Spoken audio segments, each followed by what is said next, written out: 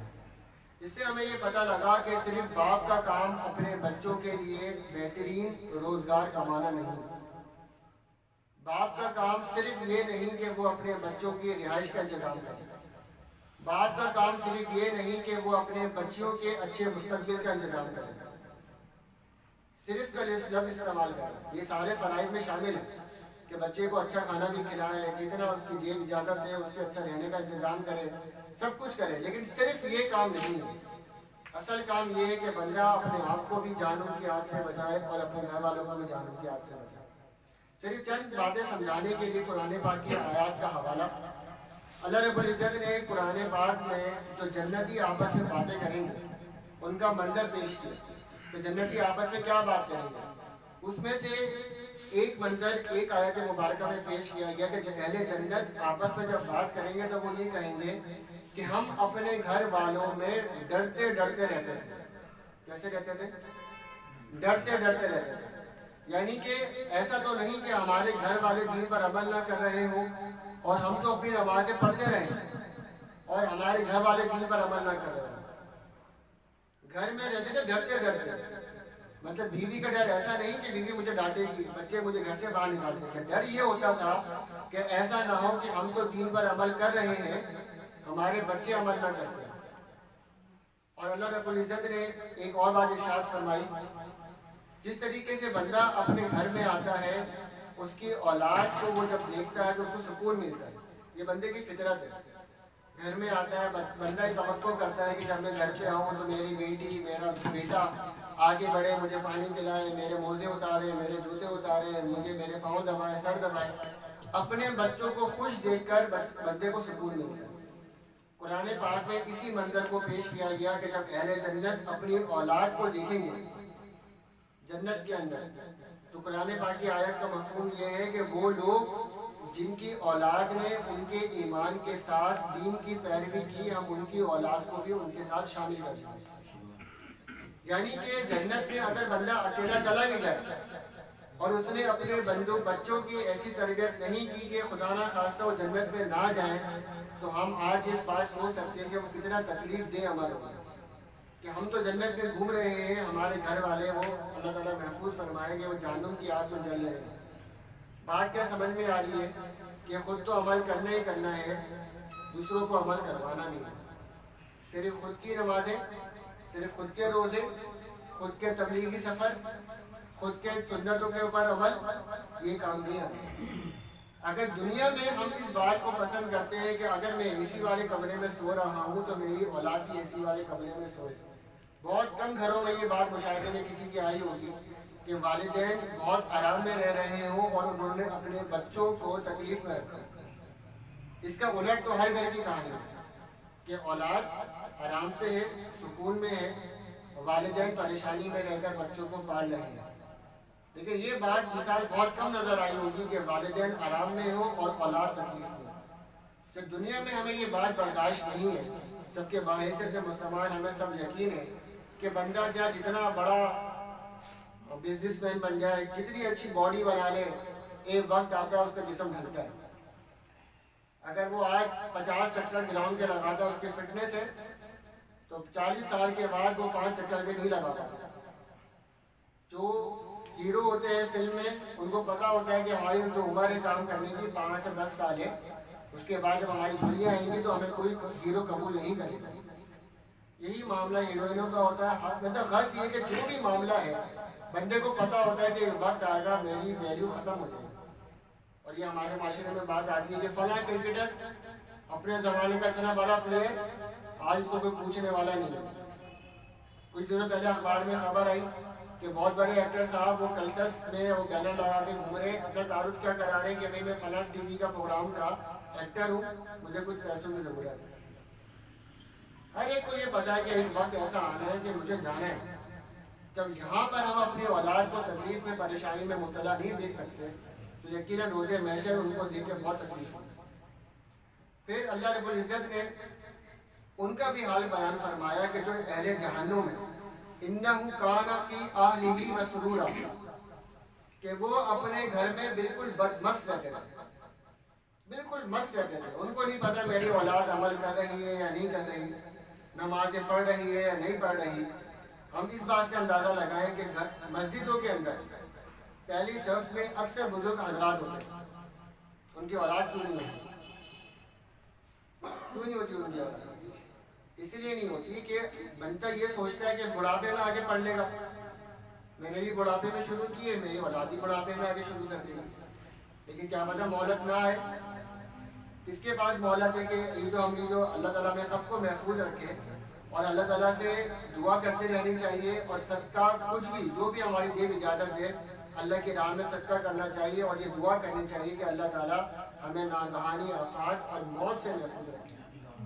کم از کم ہمیں اتنا موقع تو ملے کہ ہم اپنے گناہوں پہ نادم ہو کر توبہ کر سکیں۔ جتنے بھی واقعات ہوتے ہیں معاشرے کے اندر، کوئی کسی کو پستول سے مار دیا، اب تو ویڈیو کا زمانہ ہے، فوراً ویڈیو آ جاتی ہے۔ جو ابھی آپ جیل روڈ کے قریب جو ہے وہ بندے شاپنگ کر کے آئی، ماں اور بیٹی جو بھی اس کے ساتھ خاتون تھی، لڑکا باہر نکلا اس کو مار دیا۔ کوئی تکلیف بیماری میں مبتلا تھا، عام زندگی جی رہا تھا، دروازہ بجایا تو دروازہ کھولنے کے لیے آیا تھا، اس کو کیا پتا کہ دروازہ اس کی موت اس کو دعوت دے رہی ہے کہ دروازہ کھولو تو میں تمہیں لینے کے لیے آئی۔ ہم میں سے کسی کے پاس کوئی سرٹیفکیٹ نہیں۔ یہی ہمیں اسلام سکھاتا ہے کہ رسول پاک صلی اللہ علیہ وسلم نے ارشاد فرمایا دنیا میں ایسے رہو جیسے کہ مسافر۔ لیکن امتحان یہ ہے کہ امتحان میں ہم نے ساری چیزیں پوری کرنی ہے۔ مسافر کا مطلب یہ نہیں ہے کہ ہم اپنے گھر بار کو چھوڑ کر اچھا بھی اللہ حافظ میں تو جا رہا ہوں اللہ کے راہ میں ہو گیا، نہیں۔ بچوں کو بھی پالنا ہے، گھر کی ذمہ داری بھی اٹھانی ہے، والدین کا خیال رکھنا ہے، اولاد کا خیال رکھنا ہے، رشتہ دار سے رشتہ داریاں نبھانی، سب کچھ کرنا ہے، اور ساتھ ساتھ موت کی تیاری بھی کرنا ہے۔ انہو کان فی اہلہ مسرورا، کہ اہل جہنم کا کردار یہ تھا کہ وہ دنیا میں بالکل بدمست رہتے تھے، ان کو اپنے گھر والوں کی کوئی فکر نہیں ہوتی تھی۔ روز محشر اللہ رب العزت نے ارشاد فرمایا یوم یفر المرء من اخیہ، کہ وہ دن ایسا ہوگا کہ بندہ بھاگے گا۔ لیکن یہ بات جو ہے کسی اللہ کے ولی کی بیان نہیں ہو رہی، کسی کا قول بیان نہیں ہو رہا۔ قرآن پاک میں اللہ تعالیٰ قیامت کا منظر پیش کرے، دو سارا قریب قریب آ جائیں، درود شریف قریب اللہم صلی علی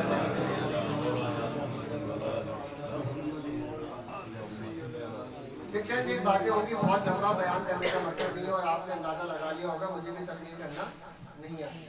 صرف جو اللہ والوں نے ذمہ داری دی ہے، اللہ والوں نے جو بات فرمائی ہے، اسی کو پورا کرنے کے لیے حاضر ہوئے ہیں کہ ہمارا بھی حصہ مل جائے، اور جو باتیں بیان ہو رہی ہیں سب سے پہلے اللہ تعالیٰ عاجز کو اس پر عمل کرنے کی توفیق عطا فرمائے۔